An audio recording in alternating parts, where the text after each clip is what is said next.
What's up, world? It's your girl, Ebonée, aka the Princess of New York, and I'm back with another interview. Now, today's guest is an old acquaintance of mine. He's an actor, he is a playwright, he's a producer, a composer, and so many more things. Welcome, Rock Wilk. Thank you. Thank you so much for coming, Rock. How you been doing? Good, I'm good. Yeah? Just working hard. Yeah, no, I've been seeing you on social media. I know you're doing another play. But before we get into that play, I want to talk about the first play, you know, when I first met you. Okay. So let's get into that. Which one did you say? Was it Broke Wide Open? Yes. Okay. That's the first one I saw. Is that your very first play Yes. that you wrote? Yep. Okay. So that was actually this new play is a sequel to that. Okay. Yeah. That play was actually that was from my transition. I was in the music business for a long time. Oh, I didn't know that. And so that play started as an album. Okay. And I was going through a lot of things in my life. I was making a lot of transitions, and everybody who heard that album kept saying, "This sounds like a play." So it became a performance piece, and then it became like it was the next 6 years of my life, and it ultimately became a play that ran off Broadway. Dope. For a while, yeah. That's but I got to do it up in at Samuel's place at Shades. Shades Yes. Repertory Theater in Haverstraw, which is now at the Garnerville Arts Center. But we'll be talking to Samuel at another time. Today it's about rock. So what was the basis of Broke Wide Open? Broke Wide Open was a kind of a memoir, and I was writing about my life. Okay. You know, because I was reflecting upon a lot of stuff. My mother had just passed. My marriage was kind of falling apart. I was going through a lot of stuff at that time. So I wrote this really very open, personal, intimate album. But I guess it became more of a storytelling type of project, and eventually was more suited to being like a theater piece. And I had always kind of known that I was going to move into something else, because music for me, like I'm a musician, I play a bunch of instruments and stuff like that, and I was in the business for a while. Okay. Excuse me, but I never felt like I could really express myself, like who I am in music, the way I can in theater or poetry and stuff like that. So that was the perfect kind of vehicle to do that. So it was about my life, and eventually, you know, I was adopted, and so it included that in the play, but eventually the adoption community found me, and it became an adoption play. Okay. Yeah. Okay. So what was that like? That was weird. Yeah? How Yeah, so? because I didn't even know there was an adoption community, and there's a huge adoption community, you know, like really very powerful activists, you know, who are trying to do things like, you know, like for example, you can't get your birth records as an adoptee. Like if you want to find out things like where you came from, or who you are, or what you are, or you know, your medical history, stuff like that. It's really difficult, you know. And also now, with everything that's going on with immigration, a lot of adoptees are in danger of Right, because they can potentially be deported. yeah, Yeah. like even though they might have lived here their entire life, but maybe they were born in Korea, you know, especially transracially adopted people. But, you know, and I also met all these, they call them first mothers, you know, mothers who had given up their child for adoption. Okay. So, you know, I always thought the narrative was the adoptive mother did the right thing and gave the child up for a better life. Right. But I learned that that's actually rarely the case. Like usually the child is taken from a young woman who has a baby. Either their family doesn't want them to have to deal with it, or they're in another country. It's just literally stolen very often. Wow. Sold. It's a deep world. And so I was found by them, and it was amazing and kind of overwhelming at the same time for me, because I didn't even know this world existed. So it became about that, but it never fully became about that because it was still my play. Exactly. You know? So Yeah. it was really about my family and my growing up in my family. Okay. And you have an extremely distinctive style. Like, I love it. Like, you know, it's kind of like, you know, because there's usually like the Broke Wide Open, it was like a one-man play. And it was kind of like spoken word. It's kind of like spoken word. Yeah, well, you know, what's interesting about it is that at that time I was making the transition. I was going through a lot, like I said. I actually moved out of the city. I moved down to Asbury Park, New Jersey, because I was so kind of messed up in my head. I wanted to go somewhere where I didn't know anybody. I just needed some air, you know. Yeah. And so I started writing, you know. And I had never even read a poem, let alone written a poem in my life. And suddenly I just started writing and writing and writing. And I had somebody who I was friendly with down there who I met who said to me, you know, these are like, this is poetry.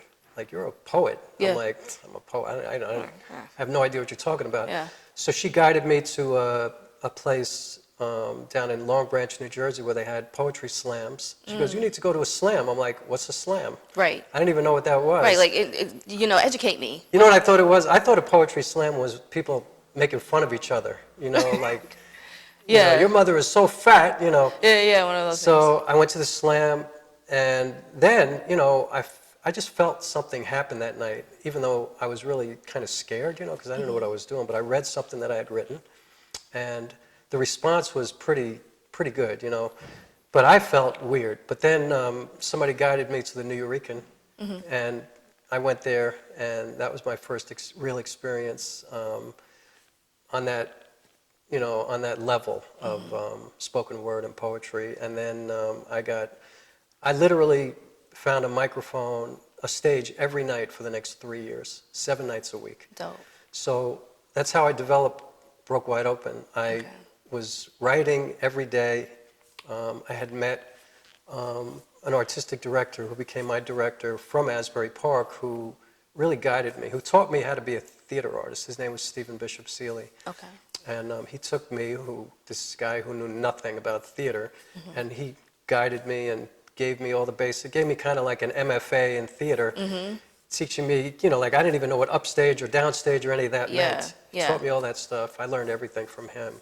And also, most importantly, he read what I wrote. Like I would write 100 pages a day, and he would read it.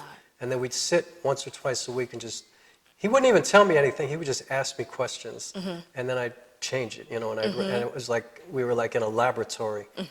And then I would write, memorize some of it, get up on stage at the New Yorican or Bar 13 or a sweet, you know, Soul Sweet Sanctuary in the Bronx, you know, all these crazy places. And to kind of test it out like comedians do. yeah, exactly. Yeah. And then, you know, suddenly I started like winning slams, and like it was kind of crazy because I didn't really even know what I was doing. I was just kind of following my heart because it was a very genuine experience because I was going through a lot. And so I think that's why the play was pretty successful, because I think people felt that that it was genuine. That's what theater is for me. You know, put a whole bunch of different kinds of people in a room together, take all the difficult, crazy things that are going on in the world, make them beautiful art and disruptive, difficult, challenging art, and then talk about it. That's why, you know, I do Q&As after all my shows, because I want people to be able to express themselves if they want to after the show. That was Broke Wide Open, you know, that was kind of like the beginning for me, and also kind of set a standard because I got it to a really high place, you know.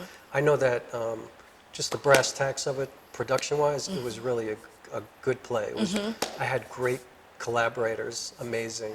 So it was about 3+ years to write and develop. 6 years. 6 years to develop Broke Wide Open. It took me 3 days before I opened off-Broadway to write the ending of that play. Wow. I wrote every day for 6 years, that play. So maybe that's not good for some people, but for me, I love the process. It was cathartic also for you. Yeah, and however long it takes, that, like, I don't, like when people say, how long does it take? I'm like, You just as have long to as let it that takes. energy move you, and just whatever's in you, just have to let it move throughout, you know, within. So 6 years. And then Brooklyn Quartet was 5 years. so what is Brooklyn Quartet about? So Brooklyn Quartet was born the day after Sean Bell was shot by New York City Police in 2006. Okay. I was still in the music business at that time. I came home from a session one night and I saw this kid who I knew in the street with his brother, and he's like, yo, you hear what happened last night? Some kid in Queens got shot 50 times by the cops. I was like, what? He goes, yeah, and he was unarmed. I was like, that sounds too weird. And then his little brother, who, I think he was 11 at the time, he said to me, "Don't worry, Rock, you're cool." I said, "What do you mean I'm cool?" And he goes, "You're white. You couldn't get shot 50 times if you tried." It's true. And I was like, wow, like True. this little kid knows that. How deep is that? And he's like, you could bug out, you could go into that police precinct right now, you could go crazy, they ain't gonna shoot you no 50 times. He goes, they might shoot you maybe once or twice if you really go crazy, but they're not afraid of you. He said, they're afraid of me. Are they really, though? That's a different conversation. Well, I don't know if they're really afraid of us. Well, I think it's a visceral response. I don't know if it's fear, but whatever it is, it's only towards black people. Yeah. It will never happen to me. It could No, never it possibly. won't. I could attempt to make it happen to me. It's not going to happen It to me in won't the same happen to way. you. But I think it's been bad throughout the history of this country. I think that's what this country is founded upon. It's like white supremacy. Yes. That's what it is. Somebody one day decided, oh, I'm white, I'm a little bit higher than everybody else. And for some reason, like I would love to go back to that moment and see, like, how did that happen? Like, who did that? When did that happen? I mean, that's a whole other conversation. Yeah, like we were saying, yeah. But Brooklyn Quartet, so it was born there. So I wrote a song about it. Okay. But then I put it aside and I went into Broke Wide Open and I left it. And so 6 years, Broke Wide Open closed. And I was like, what do I do now with my life? This has been every day of my life for 6 years. Yeah, what now? So I remembered that and I said, you know what? Broke Wide Open was really important for me.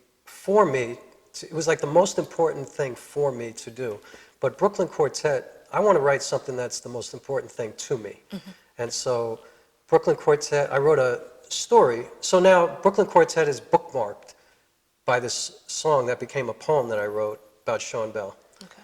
And it starts and then it ends. It starts with the day before Sean Bell was shot. It rewinds 20 years and then it comes back to that day. And it's about these 3 kids that grow up together in Bed-Stuy, Brooklyn, a white boy, a black boy, a Latina. They grow up in the neighborhood. They're kids. They love each other, best friends. And it's a story of how the world tries to destroy them just because of the way they look and who they are. And so it deals with issues of race, gender, prejudice. I mean, it deals with a lot of stuff. It deals with friendship. It's a very complicated story, and I call it a beautiful tragedy, is what Brooklyn Quartet is. But it's fun, it's a love story, really, is what it is. Right. And so I worked on that for a long time too, and the way it really started was I performed that poem at the New Eurekan one night, and a woman recorded me. And then she put it out on the internet. And somehow, I can't even remember now, but I got connected to the Bell family. They invited me out to Queens to perform in Jamaica at the Sean Bell Center, Dope. which was maybe the deepest night of my life. I met Mr. and Mrs. Bell. And so at one point in that poem, I'm screaming, 50 shots, 50 shots. And I actually scream out almost every shot. And I'm standing this close to Mrs. Bell. Whew. And his family could not have been more generous toward me. And it wasn't like, oh, this is so wonderful. I think when I got there, they were like, what's up with this guy? Right. What? Yeah. What's this about? Who's this dude? But This it white was guy really- telling our story. Exactly. But it was really about my privilege. That's what it was about. That's what Brooklyn Quartet is about, white privilege. That's what it's about. Right. So Mr. and Mrs. Bell came to see the show probably 8, 10 times. They brought their whole community with them they were so nice to me. I've been invited to functions that they run. We become friends, real friends. And every once in a while I have to remind myself oh wow, her son was murdered like that, and I've met his kids. And so Brooklyn Quartet for me was a heavy 5 years because I felt, first of all, it was exactly who I am. That's all people are so annoyed with me sometimes because all I talk about is racism and privilege, and that's all I talk about. Yeah. And it's annoying, so. But it's to a out lot there, it's of people. prevalent, and we need to talk about it. And I think it's a big deal, that you do talk about it, because just because you are white, you do have white privilege, and you're acknowledging it. Right. Well, I think it's the most important thing that any white person could do because that's the problem.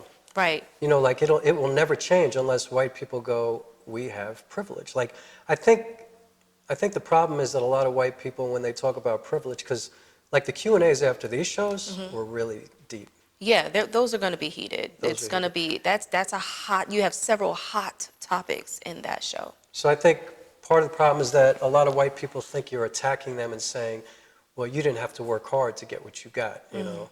And they don't understand that. First of all, it ain't all about you. That's Right. number one. Right. And you don't even understand. You might have worked so hard for everything that you had. Nobody's trying to take anything from you in terms of your effort or your work ethic or your integrity or anything like that.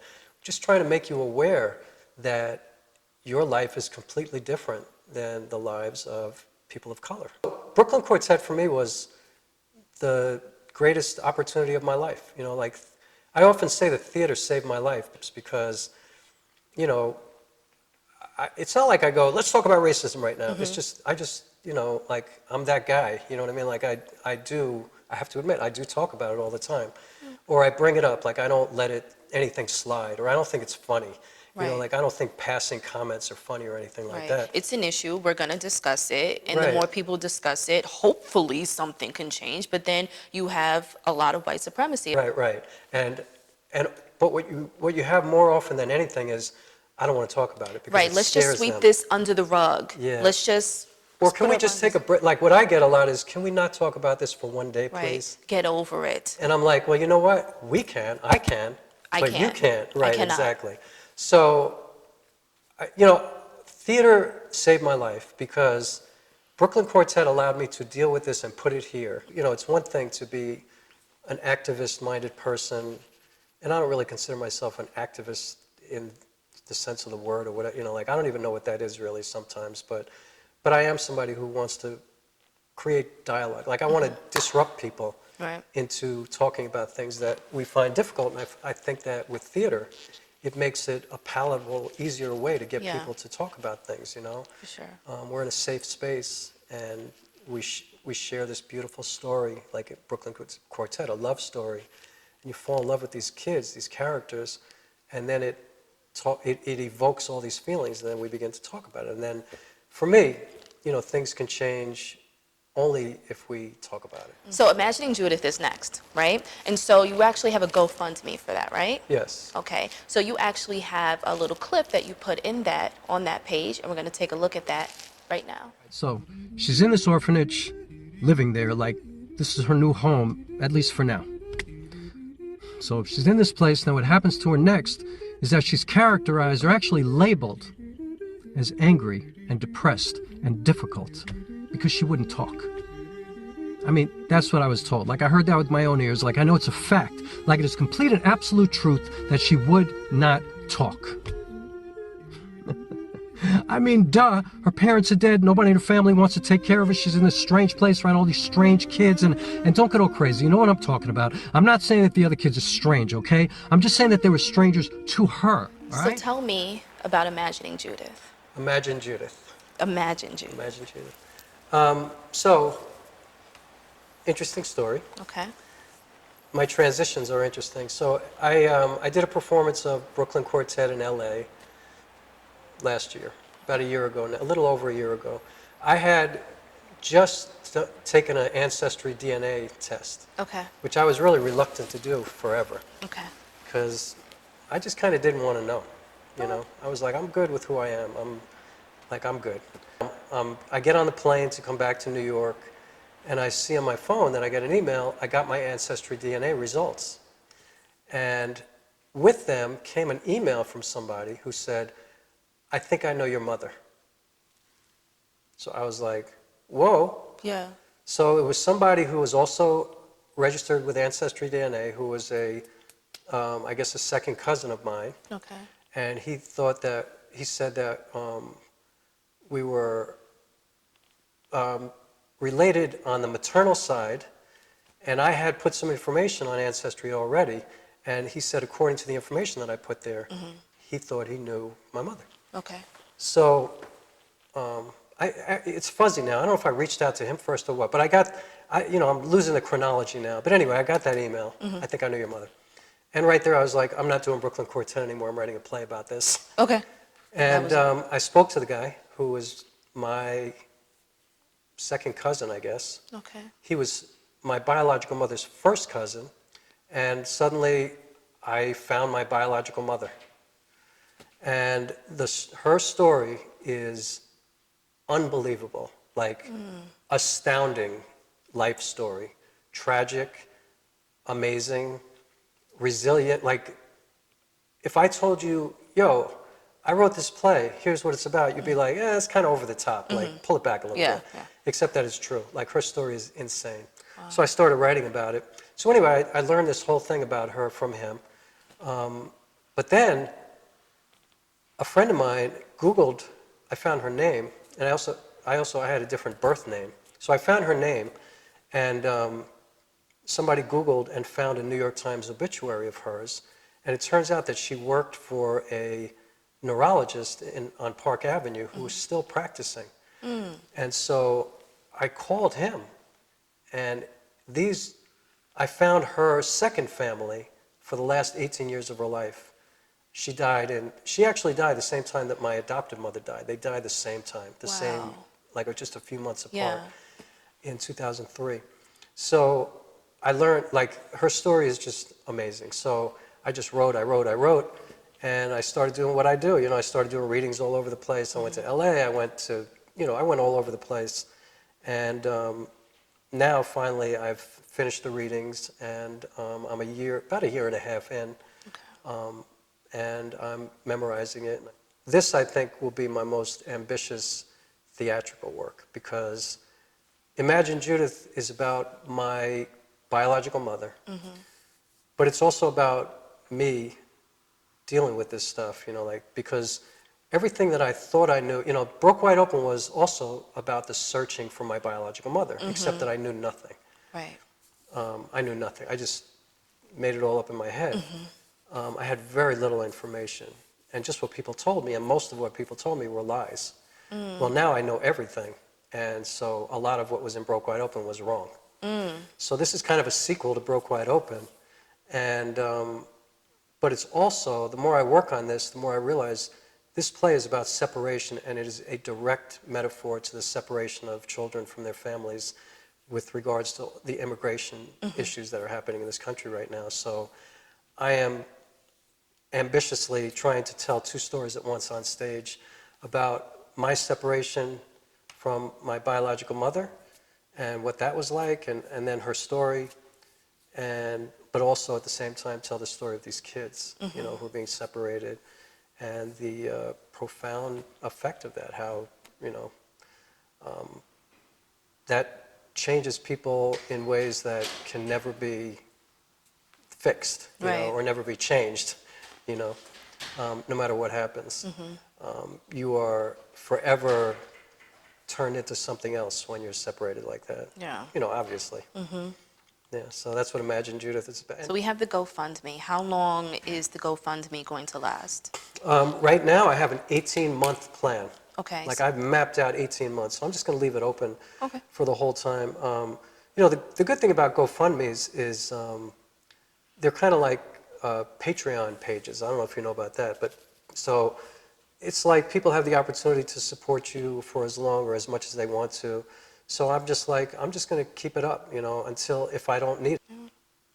Well, with that, I would love to continue this conversation. I definitely want to have you back, but that is our time. Make sure you follow my friend Rock Wilk, on all social media platforms. Follow him on Instagram, Facebook, Twitter. Subscribe to his YouTube channel. Check out his website. Go to his GoFundMe, Imagine Judith. And until next time, stay fabulous. Bye, guys. That was awesome. I love that. Thank you so much for coming in. That was